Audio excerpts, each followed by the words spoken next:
पड़ जाती है। वो बहुत दयनीय स्थिति में रहता है।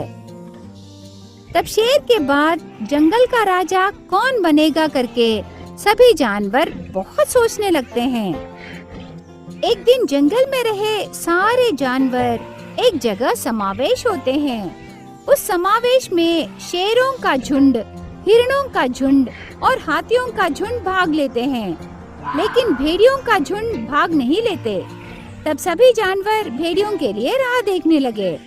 कुछ समय बाद एक भेड़िया उस समावेश को आती है।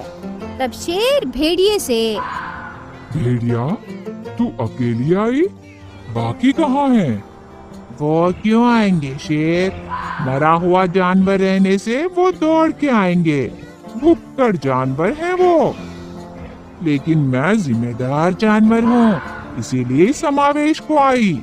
ठीक है, बहुत देर हो रही है, मेरी बात सब ध्यान से सुनो। शेर एक बड़े पत्थर पर चढ़कर उसके उपन्यास को शुरू करने लगा। सब ध्यान से सुनो।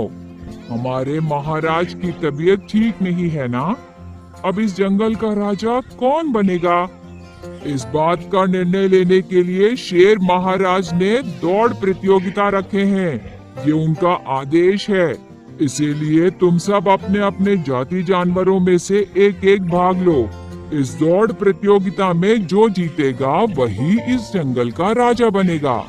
ऐसे शेर कहने पर सभी जानवरों के झुंडों में से एक एक जानवर इस प्रतियोगिता में भाग लेने आगे आते हैं। चूंकि भेड़ियों का झुंड वहाँ नहीं रहता, लेकिन समावेश को आई भेड़िया प्रतियोगिता में भाग लेती है। ये मुकाबला शेर की गुफा से शुरू होकर एक बड़े पहाड़ तक रहता है। उसमें शेर, भेड़िया, हाथी और हिरण शेर के गुफा के पास रहे लाइन पर खड़े रहकर दौड़ने के लिए रेडी रहते हैं। 1, 2, 3, गो!